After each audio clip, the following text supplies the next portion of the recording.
오늘이 5월 셋째 주일인데 5월 21일입니다. 5월 21일이 무슨 날인지 아마 우리 성도님들 다들 아시죠? 5월은 가정의 달이고 가정에서 가장 중요한 사람, 요즘에는 가정에서 자식이 왕노릇 합니다마는 그러나 가정에서 가장 중요한 사람은 아내와 남편, 남편과 아내, 부부입니다. 부부가 바로 서야 가정이 바로 서고 부부가 행복해야 가정이 행복할 수가 있기 때문이죠. 잠언 18장 22절에 하나님 이렇게 말씀하십니다. 아내를 얻는 자는 복이 있고 여호와께 은총을 받는 자니라. 결혼하고 가정을 이루는 것을 하나님께서 주시는 복과 은총을 받는 것이라고 그렇게 말씀을 하십니다. 함께 가정을 이루고 살아간다고 하는 것이 결코 쉽지 않은 그런 일입니다. 그래서 그런지 미국의 어떤 영화 배우가 이런 말을 했어요. 결혼은 진짜 어려운 거야. 결혼이 얼마나 어렵냐 하면 넬슨 만델라도 이혼을 했을 정도지. 넬슨 만델라는 27년을 남아공의 감옥에 갇혀 있었어. 27년간 매일같이 당하는 고문과 매질도 참아냈고 40도가 넘는 남아공 사막에서의 강제 노동도 견뎌냈어. 그런데 그 지옥 같은 27년을 참아내고 감옥에서 나온 만델라가 아내와 6개월을 살고는 결국 이혼했지. 이런 이야기를 했다는 거예요. 아내와 보낸 6개월이 넬슨 만델라 27년, 무려 27년을 로벤 아일랜드라고 하는 정말 절의 고도에서 지옥 같은 감옥 생활을 한 그가 견뎌내지 못할 정도로 힘들었다는 거예요. 성도 여러분, 넬슨 만델라의 그런 것이나 아니면 이 미국 영화 배우의 이 말에 공감을 해서 고개를 끄덕거리면 그것은 별로 좋지 않은 그러한 징조입니다. 우리 성도님들은 그렇게 생각하지 않으실 줄로 믿습니다. 아담과 하와를 결혼시키고 가정을 이루어 주신 분 누구시죠? 바로 하나님이십니다. 어떻게 하면 요즘 같은 때에 가정이 무너지고 그리고 참 남편과 아내가 서로 힘들어하는 그런 일이 많은 요즘 같은 때에 어떻게 하면 하나님이 기뻐하시는 가정, 어떻게 하면 사랑과 행복이 넘쳐나는 가정을 우리가 이룰 수가 있을까요? 오늘 성경 말씀에 보면 성경은 먼저 아내들에게 명령을 하십니다. 아내들아, 이와 같이 자기 남편에게 순종하라. 성도 여러분, 성경이 아내들에게 먼저 말씀하시는 이유, 남편들아 이렇게 하시는 것이 아니라 아내들아, 아내들에게 먼저 말씀하신 이유가 무엇일까요? 우리는 성경의 그 뜻을 잘 살펴서 헤아릴 줄 알아야 합니다. 그 이유는요, 가정의 행복을 위한 주도권이 누구에게 있냐면 남편이 아니라 아내에게 있다는 그런 뜻입니다. 여러분, 쉽게 말해서 예전에 광고 카피 중에 그런 말이 있었죠. 남자는 여자하기 나름이다. 그런 말이 있었는데 남편은 아내하기에 달려있다라고 하는 바로 그런 말씀인 것이에요.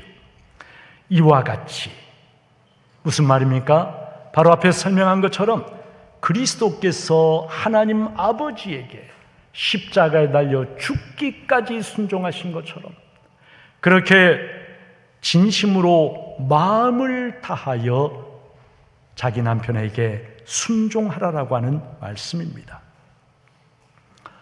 우리가 다들 익히 공감을 하시겠지만 하나님께 순종하는 거 여러분 쉽습니까? 어렵습니까? 어렵죠? 쉽지 않아요.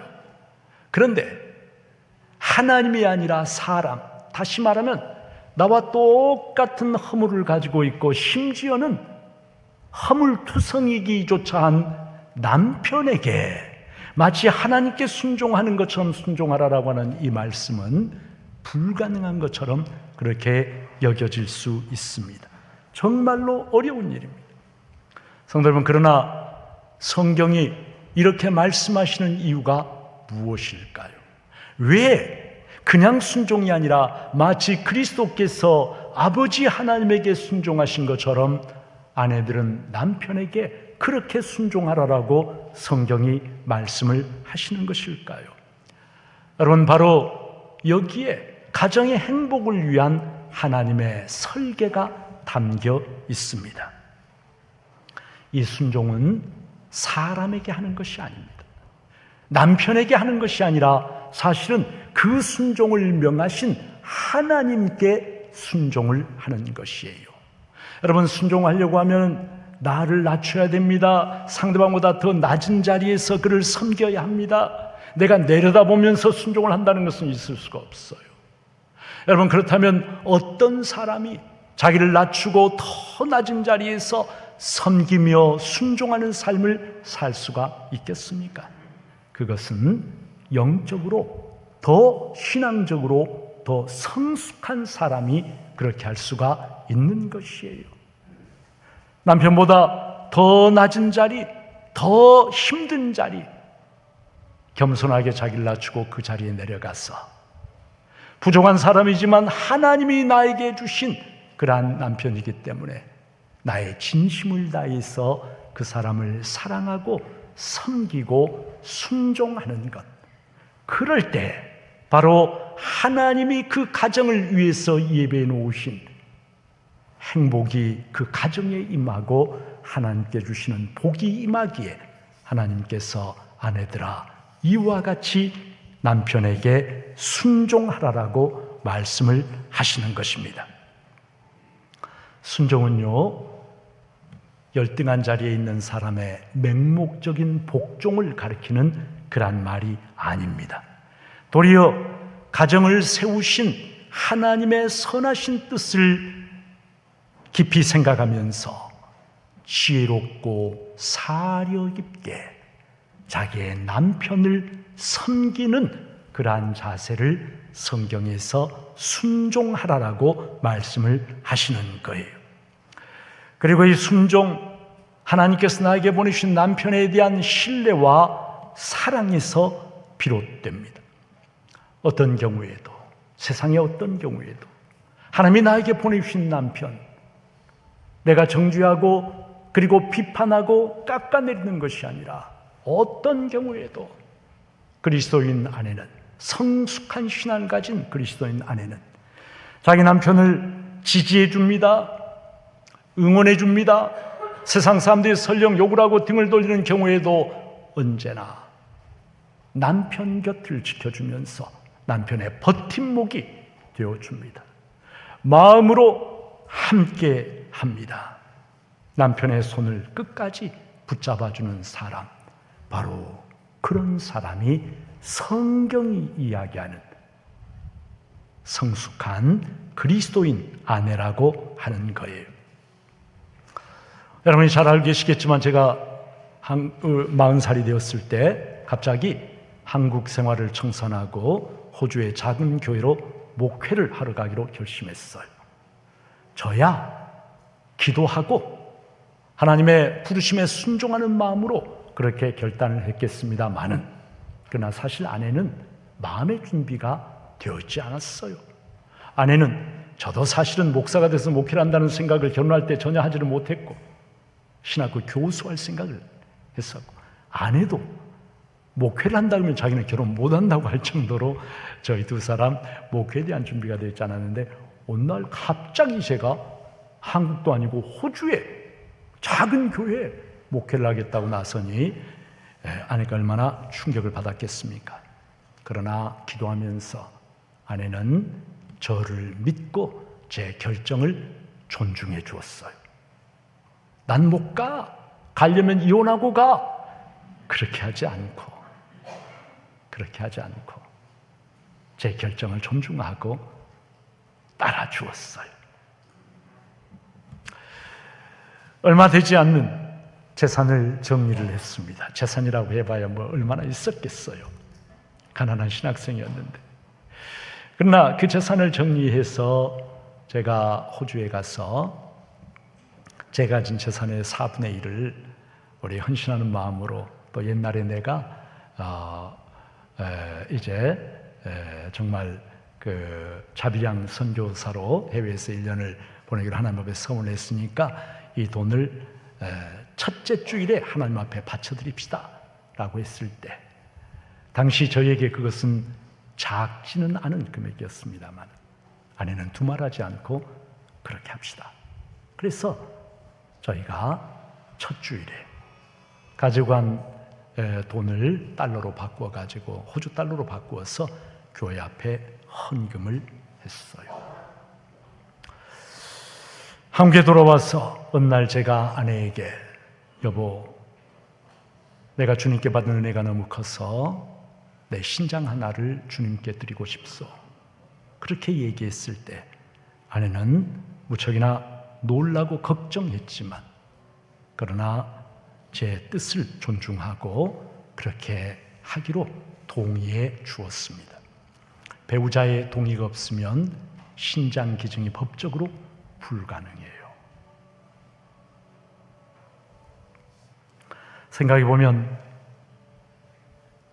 제 인생에서 큰 결정을 내릴 때 아내는 언제나 믿음 안에서 남편인 저를 신뢰하면서 그리고 따라 주었습니다. 그 때문에 참 감사하다고 생각이 되어요. 순종과 더불어 그리스도 안에는 자기를 아름답게 단장해야 한다라고 성경이 말씀을 합니다. 그러나 그 단장은 3절에 보니까 머리를 꾸미고 금을 차고 아름다운 옷을 입는 외모로 하지 말라라고 말씀합니다. 그것이 아니라 속사람을, 마음에 숨은 사람, 속사람을 아름답게 단장하라고 말씀합니다. 우스갯소리겠지만 성도 여러분, 시중에 떠도는 소리 중에 여자 나이 50대가 되면은 작동되는 법칙이 하나 있는데 뭔지 기억하시나요? 미모 평준화의 법칙입니다. 여자 나이 50이 되면 그 전에 참 한가락하던 미인도 세월의 무게를 이기지를 못해요. 여기저기 주름살도 생기고, 그리고 예쁜 사람이나 예쁘지 않았던 사람이나 50대를 넘어서면 그냥 비슷비슷해지는 것이 바로 미모 평준화의 법칙이라고 하는 거예요. 겉모습의 아름다움, 여러분, 그렇게 쉽게 시들어버리는 것입니다.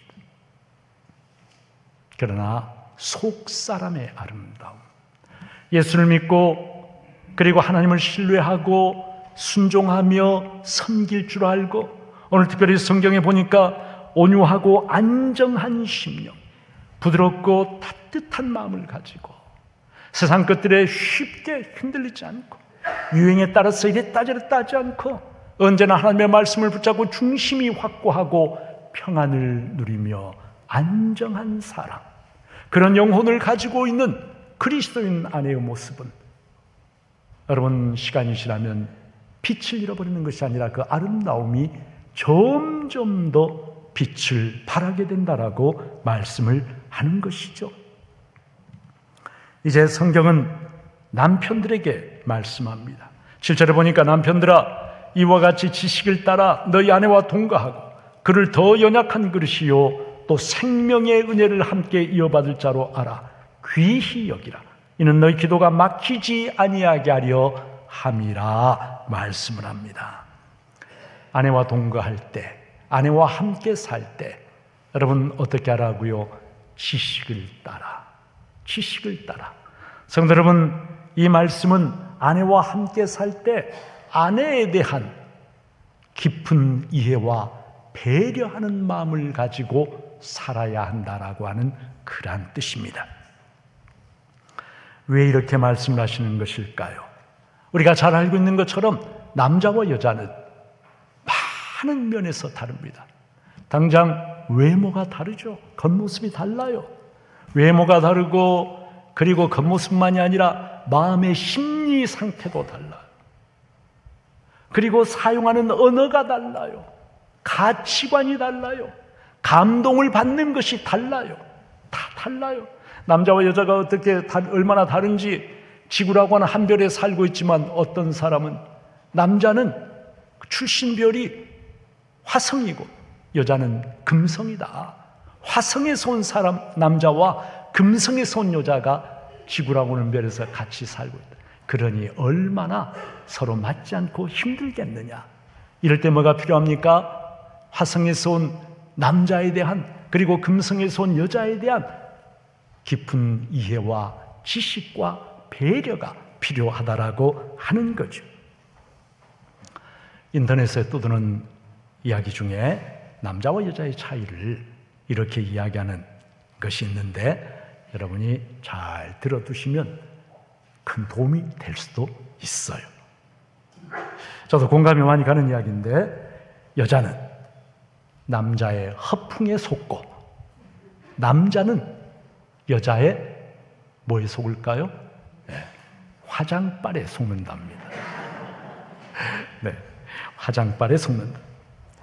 남자는 몰라도 아는 척하고 여자는 알아도 모르는 척한다.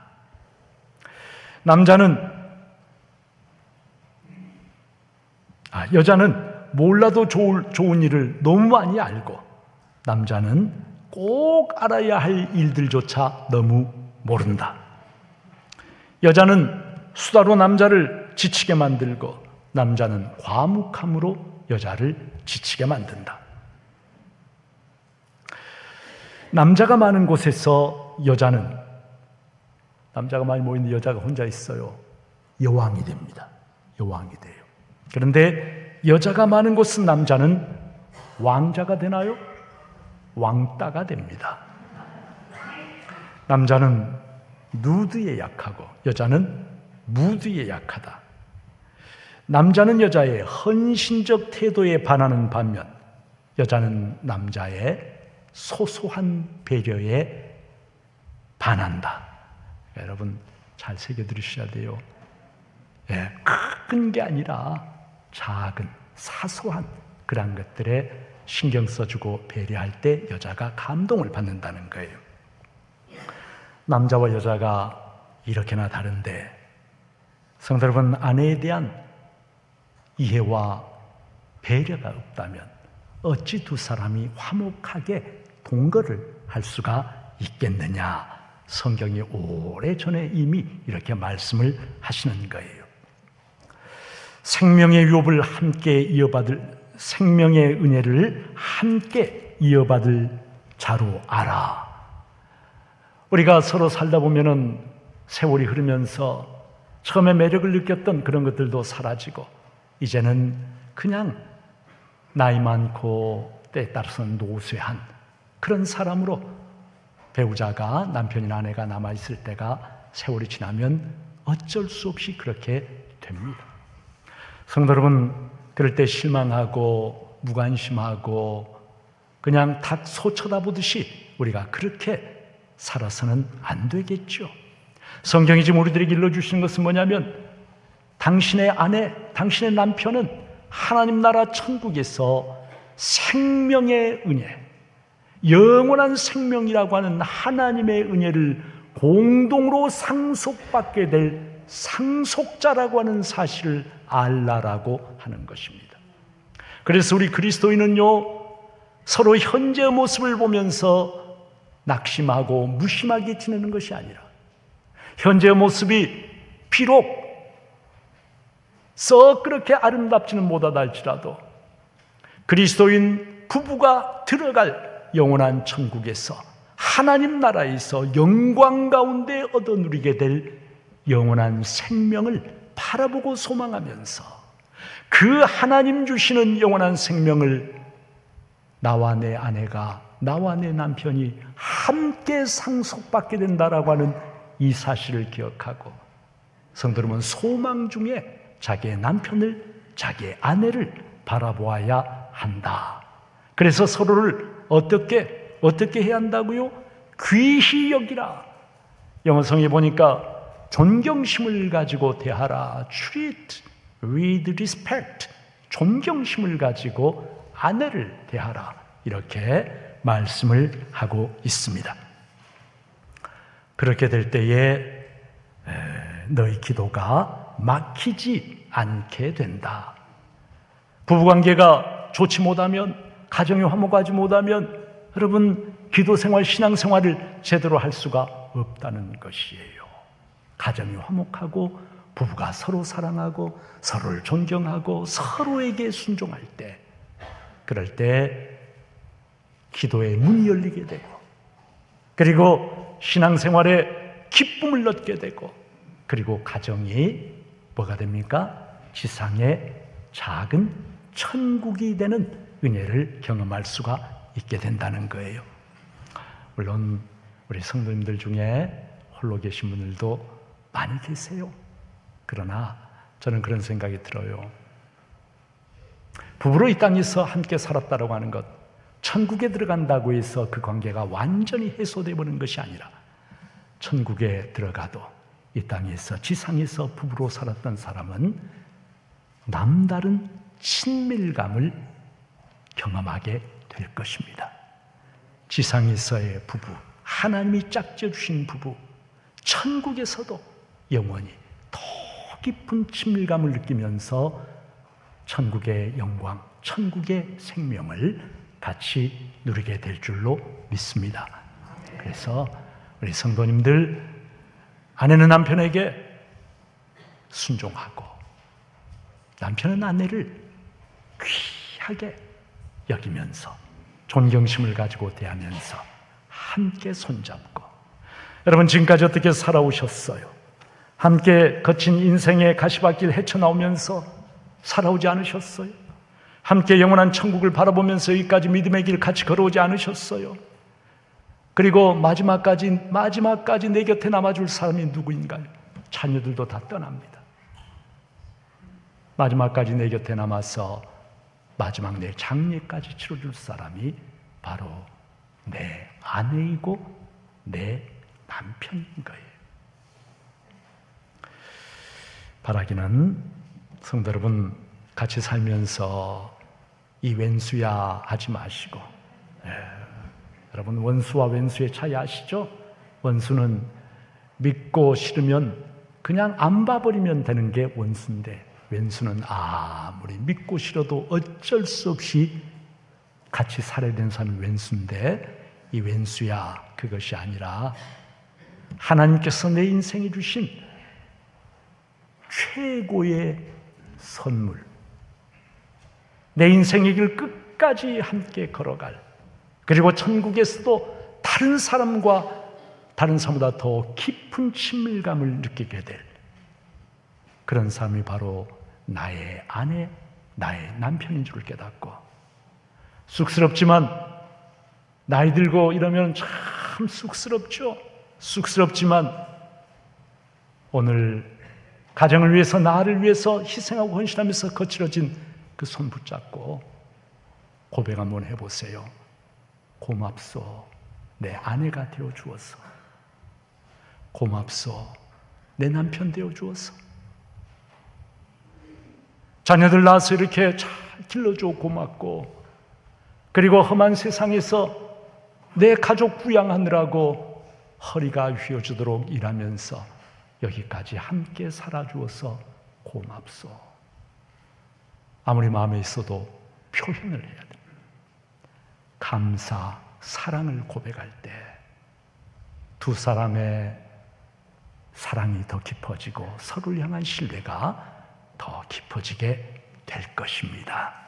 그래서 우리 중부의 모든 성도님들의 가정이 정말 지상의 천국이 되는 그런 은혜가 모든 가정들에 있기를 주님의 이름으로 축복합니다.